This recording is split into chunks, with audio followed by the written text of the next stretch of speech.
ಧರ್ಮಸ್ಥಳದಲ್ಲಿ ನೂರಾರು ಶವ ಹೂತಿಟ್ಟ ಪ್ರಕರಣಕ್ಕೆ ಸಂಬಂಧಪಟ್ಟ ಹಾಗೆ ಈಗ ಎಸ್ಐಟಿ ಅಧಿಕಾರಿಗಳ ತನಿಖೆ ಶುರುವಾಗಿದೆ.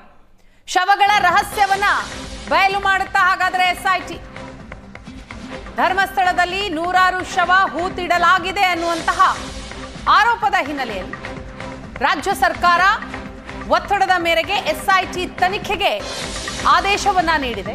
ಈಗ ಎಸ್ಐಟಿ ತನಿಖೆ ಕೂಡ ಶುರುವಾಗಿದೆ. ಮಲ್ಲಿಕಟ್ಟೆ ಎಸ್ಐಟಿ ಕಚೇರಿಗೆ ತನಿಖಾ ತಂಡ ಎಂಟ್ರಿ ಕೊಟ್ಟಿದೆ. ಅಧಿಕಾರಿಗಳ ಸಭೆ ನಡೆಸಲಿದ್ದಾರೆ ಡಿಐಜಿ ಅನುಚೇತ್. ಪ್ರಕರಣದ ತನಿಖಾಧಿಕಾರಿ ಜಿತೇಂದ್ರ ದಯಾ, ಧರ್ಮಸ್ಥಳ ಎಸ್ಐ ಮುಲ್ಕಿ, ಬೈಂದೂರು ಇನ್ಸ್ಪೆಕ್ಟರ್ 20ಕ್ಕೂ ಅಧಿಕ ಅಧಿಕಾರಿಗಳ ಜೊತೆ ಮೀಟಿಂಗ್ ಮಾಡ್ತಾರೆ. ಇವತ್ತಿನಿಂದಲೇ ಎಸ್ಐಟಿ ಅಧಿಕಾರಿಗಳು ಫೀಲ್ಡ್ಗಿಳಿದಿದ್ದಾರೆ. ಹಾಗಾದ್ರೆ ಶವಗಳ ರಹಸ್ಯ ಬಯಲಾಗುತ್ತಾ? ಈ ನಿಟ್ಟಿನಲ್ಲಿ ಪ್ಲಾನ್ ಅನ್ನ ಮಾಡಿಕೊಂಡೇ ಎಸ್ಐಟಿ ಅಧಿಕಾರಿಗಳು ಫೀಲ್ಡ್ಗೆ ಇಳಿದಿದ್ದಾರೆ. ಪ್ಲಾನ್ ಆಫ್ ಆಕ್ಷನ್ ರೆಡಿ ಇದೆ. ದೃಶ್ಯದಲ್ಲಿ ಏನ್ ನೋಡ್ತಾ ಇದ್ದೀರಿ? ಅನಾಮಿಕ ವ್ಯಕ್ತಿಯನ್ನ ಕರೆದುಕೊಂಡು ಬರ್ತಾ ಇದ್ದಾರೆ ಅಧಿಕಾರಿಗಳು. ಮಲ್ಲಿಕಟ್ಟೆ ಎಸ್ಐಟಿ ಕಚೇರಿಗೆ ಅಧಿಕಾರಿಗಳು ಬಂದಿದ್ದಾರೆ. ಎಸ್ಐಟಿ ತನಿಖೆ ಚುರುಕುಗೊಂಡಿದೆ. ಪ್ರಕರಣದ ತನಿಖಾಧಿಕಾರಿ ಜಿತೇಂದ್ರ ದಯಾ, ಧರ್ಮಸ್ಥಳ ಎಸ್ಐ ಮುಲ್ಕಿ, ಬೈಂದೂರು ಇನ್ಸ್ಪೆಕ್ಟರ್ ಸೇರಿದ ಹಾಗೆ 20ಕ್ಕೂ ಅಧಿಕ ಅಧಿಕಾರಿಗಳ ಜೊತೆ ಮೀಟಿಂಗ್ ಇದೆ. ಅಲ್ಲಿನ ಸ್ಥಳೀಯ ಪೊಲೀಸ್ ಅಧಿಕಾರಿಗಳ ಬಳಿಯಿಂದ ಸಮಗ್ರ ಮಾಹಿತಿಯನ್ನ, ದಾಖಲೆಗಳನ್ನ ಎಸ್ಐಟಿ ಅಧಿಕಾರಿಗಳು ಪಡೆದು ತನಿಖೆಗೆ ಇಳಿದಿದ್ದಾರೆ.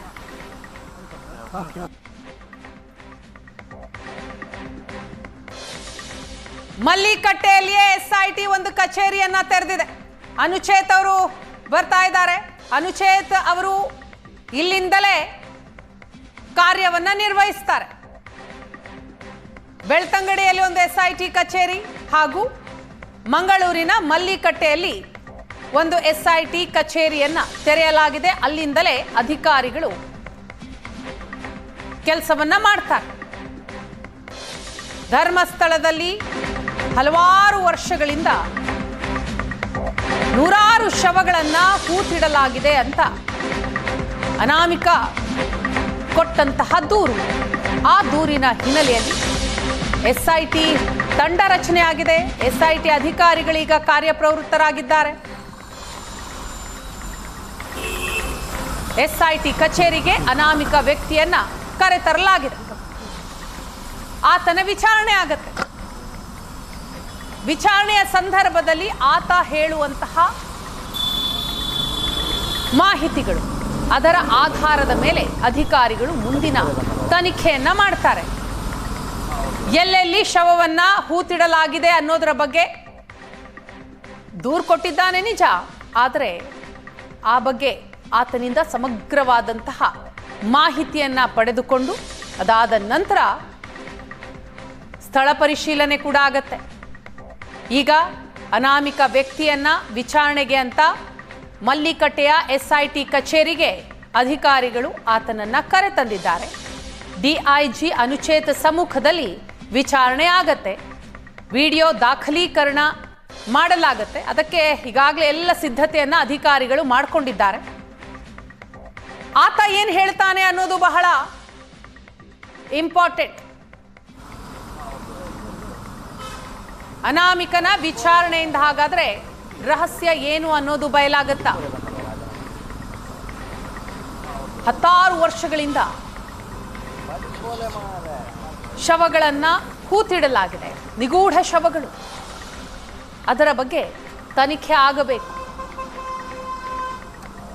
ಆ ತನಿಖೆಗೆ ಎಸ್ಐಟಿ ಅಧಿಕಾರಿಗಳು ಇಳಿದಿದ್ದಾರೆ. ಪ್ಲಾನ್ ಆಫ್ ಆಕ್ಷನ್ ಅನ್ನ ರೆಡಿ ಮಾಡಿಕೊಂಡೇ ತನಿಖೆಯನ್ನ ಶುರು ಮಾಡಿದ್ದಾರೆ ಎಸ್ಐಟಿ ಅಧಿಕಾರಿಗಳು.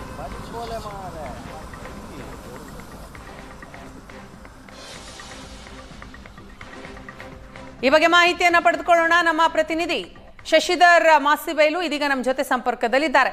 ಶಶಿ, SIT ತನಿಖೆ ಚುರುಕುಗೊಂಡಿದೆ. ಅನಾಮಿಕ ವ್ಯಕ್ತಿಯನ್ನ ಕೂಡ ಕರೆಕೊಂಡು ಬಂದು ಈಗ ವಿಚಾರಣೆಗೆ ಆತನನ್ನ ಒಳಪಡಿಸ್ತಾರೆ. ಬಹಳ ಇಂಪಾರ್ಟೆಂಟ್, ಆತ ಏನು ಹೇಳ್ತಾನೆ, ವಿಚಾರಣೆಯ ಸಂದರ್ಭದಲ್ಲಿ ಏನೆಲ್ಲ ಬಯಲಾಗುತ್ತೆ ಅನ್ನುವಂಥದ್ದು. ಸೊ ಏನ್ ಡೆವಲಪ್ಮೆಂಟ್ ಆಗ್ತಾ ಇದೆ? ಹೌದು, ಅನಾಮಿಕ ದೂರುದಾರನನ್ನ ಈಗ SIT ಕಚೇರಿ, ಏನು ಮಂಗಳೂರು ನಗರದ ಮಲ್ಲಿಕಟ್ಟೆಯಲ್ಲಿರುವಂತಹ SIT ಕಚೇರಿಗೆ ಕರೆದುಕೊಂಡು ಬಂದಿದ್ದಾರೆ. SIT ಕಚೇರಿಯ ಮುಂಭಾಗದಲ್ಲಿ ನಾನು ಇರುವಂತಹದ್ದು. ಏನು ನಾವು ಅಲ್ಲಿ ನೋಡ್ತಾ ಇದ್ದೇವಲ್ಲ, ಅಲ್ಲಿ 2 ಕೊಠಡಿಯನ್ನ ಇವತ್ತು SIT ಕಚೇರಿಯಾಗಿ ಮಾರ್ಪಡಿಸಿದ್ದಾರೆ. ಅಲ್ಲಿಗೆ ಈಗ ತಾನೇ ಒಂದು 5 ನಿಮಿಷದ ಮುಂಚೆ ಅನಾಮಿಕ ದೂರುದಾರನನ್ನ ಕರೆದುಕೊಂಡು ಬಂದಿದ್ದಾರೆ. ಆ ಬಳಿಕ ಆತನ ವಿಚಾರಣೆಯನ್ನು ನಡೆಸುವುದಕ್ಕೆ ಎಲ್ಲ ತಯಾರಿಗಳನ್ನು ಕೂಡ ಮಾಡಿಕೊಂಡಿದ್ದಾರೆ ಅನ್ನುವಂಥದ್ದು. ಬಹಳ ಮುಖ್ಯವಾಗಿ ವಿಡಿಯೋ ದಾಖಲೀಕರಣವನ್ನ ಮಾಡಿಕೊಳ್ತಾರೆ. ಬೆಳಿಗ್ಗೆನೆ ನಾವು ತೋರಿಸಿದ್ದೆವು, ಎಲ್ಲ ವಿಡಿಯೋ ಕ್ಯಾಮೆರಾಗಳನ್ನೆಲ್ಲ ಸಿದ್ಧತೆ ಮಾಡಿಕೊಂಡಿದ್ದಾರೆ. ಈಗಾಗಲೇ ಎಲ್ಲ ಸಿದ್ಧತೆಗಳನ್ನು ಮಾಡಿಕೊಳ್ಳುವುದರ ಜೊತೆಗೆ DIG ಅನುಚೇತ್ ಅವರು ಇಲ್ಲೇ ಬಿಡುಬಿಟ್ಟಿದ್ದಾರೆ. ನಿನ್ನೆ ಸಂಜೆ ಬಂದು ಒಂದು ಹಂತದ ಸಭೆಯನ್ನು ನಡೆಸಿದ್ರು ಅಧಿಕಾರಿಗಳ ಜೊತೆಗೆ. ಆ ನಂತರದಲ್ಲಿ ಇವತ್ತು ಎಲ್ಲಾ ಹಂತದ ಅಧಿಕಾರಿಗಳು ಇಲ್ಲಿಗೆ ಬಂದಿದ್ದಾರೆ. ಅಂದ್ರೆ ಕೆಳ ಹಂತದ ಅಧಿಕಾರಿಗಳು ಏನಿದ್ದಾರೆ, ಇನ್ಸ್ಪೆಕ್ಟರ್ಗಳು, DYSPಗಳು, ASPಗಳು ಎಲ್ಲ ಏನು ಈ ತಂಡದ 20 ಜನರ ತಂಡಕ್ಕೆ ನೇಮಕ ಆಗಿದೆ, ಅವರೆಲ್ಲರೂ ಒಬ್ಬೊಬ್ಬರಾಗಿ ಬೆಳಗಿನಿಂದ ಬರ್ತಾ ಇದ್ದಾರೆ. ಈಗ ನಾವು ನೋಡ್ತಾ ಇರುವಂತಹ ಸಂದರ್ಭದಲ್ಲೂ ಕೂಡ ಪೊಲೀಸ್ ವಾಹನದಲ್ಲಿ ಒಬ್ಬೊಬ್ಬರಾಗಿ ಅಧಿಕಾರಿಗಳು ಬರ್ತಾ ಇರುವಂತದ್ದನ್ನ ನಾವಿಲ್ಲಿ ಗಮನಿಸಬಹುದು. ಸೊ ಅನುಚೇತ್ ಅವರ ಮಾರ್ಗದರ್ಶನದಲ್ಲಿ ಇವತ್ತು ಇಲ್ಲಿ ತನಿಖೆ ನಡೆಯುವಂತದ್ದು, ವಿಡಿಯೋ ದಾಖಲೀಕರಣ ಆಗುತ್ತೆ. ಈಗಾಗಲೇ ಕೋರ್ಟ್ ಮುಂದೆ ಏನು ಅನಾಮಿಕ ದೂರುದಾರ ಹೇಳಿಕೆಗಳನ್ನ ಕೊಟ್ಟಿದ್ದ, ನಾನು 100 ಶವಗಳನ್ನು ಹೂತಿದ್ದೇನೆ, ನನಗೆ ಪಾಪ ಪ್ರಜ್ಞೆ ಕಾಡ್ತಾ ಇದೆ, ಆ ದೃಷ್ಟಿಯಿಂದ ಬಂದಿದ್ದೇನೆ ಅನ್ನುವಂತ ಹೇಳಿಕೆಯನ್ನು ಏನು ಕೊಟ್ಟಿದ್ದ, ಆ ಎಲ್ಲ ಮಾಹಿತಿಗಳನ್ನ ಕೋರ್ಟ್ನಿಂದ ಪಡೆದುಕೊಂಡು ಅದರ ಜೊತೆಗೆ ನಿನ್ನೆ SP ಕಚೇರಿಗೆ ಹೋಗಿ, ಆ ನಂತರ IG ಕಚೇರಿಗೆ ಹೋಗಿ ಅಲ್ಲಿ ಇರಬಹುದಾದ ಎಲ್ಲ ದಾಖಲೆಗಳನ್ನು ತೆಗೆದುಕೊಂಡು ಬಂದು ರಾತ್ರಿ ಎಲ್ಲ ಪರಿಶೀಲನೆಯನ್ನ ನಡೆಸಿದ್ದಾರೆ. ಮತ್ತು ಬಹಳ ಚುರುಕಾಗಿ ತನಿಖೆ ನಡೀತಾ ಇದೆ ಅನ್ನೋದಕ್ಕೆ ಸಾಕ್ಷಿ ಏನಂದ್ರೆ, ಕೇವಲ ತನಿಖೆ ಆರಂಭ ಆಗಿ ಒಂದೇ ದಿನದಲ್ಲಿ ಆ ಅನಾಮಿಕ ದೂರುದಾರ ಏನಿದ್ದಾನೆ, ತನಗೆ ಪಾಪ ಪ್ರಜ್ಞೆ ಇದೆ, 100 ಶವಗಳನ್ನು ಹೂತಿದ್ದೇನೆ ಅನ್ನಂತ ಅನಾಮಿಕ ದೂರುದಾರ ಏನಿದ್ದಾನೆ, ಅವನನ್ನು ಕೇವಲ ಒಂದೇ ದಿನದಲ್ಲಿ ತನಿಖೆಗೆ ಒಳಪಡಿಸಲಾಗ್ತಾ ಇದೆ. ಇವತ್ತು ಏನು ಈ ಮಳ್ಳಿಕಟ್ಟೆಯ ಕಚೇರಿ ಏನಿದೆ, IBಯಲ್ಲಿ ಸದ್ಯ ತಾತ್ಕಾಲಿಕವಾದ ಕಚೇರಿಯನ್ನ ಮಾಡಿಕೊಂಡಿದ್ದಾರೆ. ಒಂದು ಕಚೇರಿ ಬೆಳ್ತಂಗಡಿಯಲ್ಲಿ ಇದ್ರೆ, ಬೆಳ್ತಂಗಡಿ ಠಾಣೆಯ ಪಕ್ಕದ ವಸತಿ ಗೃಹದಲ್ಲಿದ್ರೆ, ಮತ್ತೊಂದು ಪ್ರಮುಖವಾದ ಕಚೇರಿ ಅಂದ್ರೆ DIG ಅನುಚೇತ್ ಅವರು ಕಾರ್ಯನಿರ್ವಹಿಸುವಂತಹ ಕಚೇರಿಯನ್ನ ಈ IBಯಲ್ಲಿ ಮಾಡಿಕೊಂಡಿರುವಂತಹದ್ದು. ಸೊ ಇಲ್ಲಿ ಎಲ್ಲ ತನಿಖೆ, ಬಹಳ ಮಹತ್ವದ ತನಿಖೆಗಳು ನಡೆಯುತ್ತೆ ಅನ್ನುವಂಥದ್ದು. ಸೊ ದೂರುದಾರ ಏನು ಹೇಳಿಕೆಗಳನ್ನ ಕೊಡ್ತಾನೆ, ಎಷ್ಟು ಗಂಟೆಗಳ ಕಾಲ ಆತನ ವಿಚಾರಣೆ ನಡೆಯುತ್ತೆ, ಎಲ್ಲವೂ ಕೂಡ ಬಹಳ ಮುಖ್ಯ ಆಗುತ್ತೆ. ಈಗಾಗಲೇ ಕೋರ್ಟ್ ಸಮ್ಮುಖದಲ್ಲಿ ಏನು ಹೇಳಿಕೆಯನ್ನ ಕೊಟ್ಟಿದ್ದಾನೆ, ಅದರ ಜೊತೆಗೆ ಇವತ್ತು ಕೊಡುವಂತಹ ಹೇಳಿಕೆಗಳನ್ನ ತಾಳೆ ಹಾಕುವಂತದ್ದು ಇತ್ಯಾದಿಗಳು ಆಗಬಹುದು. ಈಗಾಗಲೇ ಈ ಹಿಂದೆ SP ಅವರು, ದಕ್ಷಿಣ ಕನ್ನಡ ಜಿಲ್ಲಾ SP ಅವರು ಆತನ ಬ್ರೈನ್ ಮ್ಯಾಪಿಂಗ್ಗೆ ಆಸಕ್ತಿಯನ್ನು ವಹಿಸಿದ್ರು. ಆ ನಂತರ ತನಿಖೆಯನ್ನು ಮುಂದುವರಿಸುವುದಾಗಿ ಹೇಳಿದ್ರು. ಅದಕ್ಕೆ ಒಂದಿಷ್ಟು ವಿರೋಧಗಳು ಬಂದಂತಹ ಹಿನ್ನೆಲೆಯಲ್ಲಿ ಆ ನಂತರದಲ್ಲಿ ಸರ್ಕಾರ SIT ಅನ್ನ ನೇಮಕ ಮಾಡಿತ್ತು ಕಳೆದ ಭಾನುವಾರ. ಸರಿಯಾಗಿ ಒಂದು ವಾರಕ್ಕೆ ಈಗ ತನಿಖೆ ಚುರುಕುಗೊಂಡಿರುವಂತದ್ದು ಮತ್ತು ಮಹತ್ವದ ಹೇಳಿಕೆ ಆಗುತ್ತೆ. ಪೊಲೀಸರ ಮುಂದೆ ಇದೇ ಮೊದಲೇ ಬಾರಿಗೆ ಆತ ಹೇಳಿಕೆ ಕೊಡ್ತಾ ಇರುವುದರಿಂದ ಬಹಳ ಮಹತ್ವವನ್ನು ಪಡೆದುಕೊಂಡಿದೆ. ಆತ ಏನು ಹೇಳಿಕೆ ಕೊಡ್ತಾನೆ ಅನ್ನುವಂಥದ್ದು ಕೋರ್ಟ್ ಮುಂದೆ ಕೊಟ್ಟಂತ ಹೇಳಿಕೆ ಅಷ್ಟೇ ಸದ್ಯ ಇರುವಂತದ್ದು. ಪೊಲೀಸರು ಇವರಿಗೆ ಯಾವುದೇ ಹೇಳಿಕೆಗಳನ್ನ ದಾಖಲಿಸಿಕೊಂಡಿಲ್ಲ. ಸೊ ಇವತ್ತು ಕೊಟ್ಟಂತ ಹೇಳಿಕೆ ತನಿಖೆಯ ಮುಂದಿನ ಹಾದಿಗಳನ್ನು ನಿರ್ಧಾರ ಮಾಡೋದಕ್ಕೆ ಪೊಲೀಸರಿಗೆ ಅನುಕೂಲ ಆಗುತ್ತೆ. ಇದರ ಜೊತೆಗೆ ಅನಾಮಿಕ ದೂರುದಾರ ಹೇಳಿದ್ದು, 100 ವರ್ಷದಿಂದ 100 ಶವಗಳನ್ನ ನಾನು ಅಂದ್ರೆ ಹೂತಿಟ್ಟಿದ್ದೇನೆ, ಹೌದು, ನನಗೆ ಪಾಪ ಪ್ರಜ್ಞೆ ಕಾಡ್ತಾ ಇದೆ, ಇದರ ಜೊತೆಗೆ ಆ ಶವಗಳನ್ನ, ಹೂತಿಟ್ಟಂತಹ ಶವಗಳನ್ನ ತೆಗೆದು ತೋರಿಸ್ತೀನಿ ಅನ್ನೋದನ್ನು ಕೂಡ ದೂರಿನಲ್ಲಿ ಉಲ್ಲೇಖ ಮಾಡಿದ್ದ. ಸೊ ಹಾಗಾದ್ರೆ ಸ್ಥಳ ಪರಿಶೀಲನೆಯೂ ಕೂಡ ಆಗತ್ತೆ, ಅದು ಯಾವಾಗ ಆಗಬಹುದು? ಅಂದ್ರೆ ಸ್ಥಳ ಪರಿಶೀಲನೆ ಇಲ್ಲಿ ಬಹಳ ಮುಖ್ಯ. ಸೊ ಸ್ಥಳ ಪರಿಶೀಲನೆ ಮಾಡಬೇಕು ಅಂದ್ರೆ ಆತನ ಹೇಳಿಕೆಯನ್ನ ಪಡಿಬೇಕು.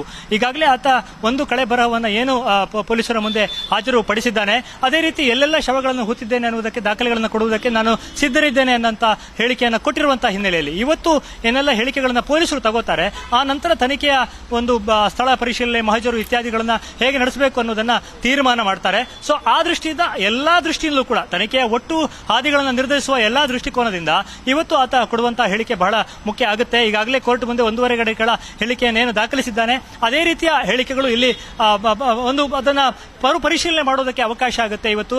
ಮತ್ತು ಪೊಲೀಸರು ನೇರವಾಗಿ ಫೀಲ್ಡ್ಗೆ ಇಳಿಯುವುದಕ್ಕೆ ಮುಂಚಿತವಾಗಿ ಏನೆಲ್ಲ ತನಿಖೆಗಳು ಬೇಕಾಗುತ್ತೆ, ಮಹಜರು ಎಲ್ಲೆಲ್ಲ ಮಾಡಬೇಕಾಗುತ್ತೆ, ಎಲ್ಲೆಲ್ಲ ಗುರುತಿಸಬಹುದು ಆ ಸ್ಥಳಗಳನ್ನ ಇತ್ಯಾದಿ ಒಂದು ಬೇಸ್ ಬೇಕು, ಒಂದು ಪ್ಲಾಟ್ಫಾರ್ಮ್ ಬೇಕು. ಆ ದೃಷ್ಟಿಯಿಂದ ಇವತ್ತು ನಡೆಸುವಂತಹ ತನಿಖೆ, ಇವತ್ತು ದಾಖಲಿಸಿಕೊಳ್ಳುವಂತಹ ವಿಚಾರಗಳು ಬಹಳ ಮಹತ್ವ ಆಗುತ್ತೆ. ಇವತ್ತಿನ ಹೇಳಿಕೆಯನ್ನ ಒಂದು ನೋಡಿಕೊಂಡು ಮುಂದೆ ತಕ್ಷಣವೇ 1-2 ದಿನಗಳಲ್ಲಿ ಸ್ಥಳ ಮಹಜರು ಇತ್ಯಾದಿಗಳು ನಡೀಬಹುದು. ಯಾವುದೇ ಅಧಿಕೃತ ಮಾಹಿತಿಯನ್ನು ಇನ್ನು SIT ನೀಡಿಲ್ಲ. ಸೊ ತನಿಖೆಯ ನಂತರ ಏನಾದರೂ SIT ಬಗ್ಗೆ ಮುಂದಿನ ಪ್ರಕ್ರಿಯೆಗಳ ಬಗ್ಗೆ ಮಾಹಿತಿ ನೀಡುತ್ತಾ ಅನ್ನೋದನ್ನ ಕಾದು ನೋಡಬೇಕಾಗಿದೆ. Veena. Yes thank you Shashi ತಮ್ಮ ಡೀಟೇಲ್ಸ್ಗಾಗಿ.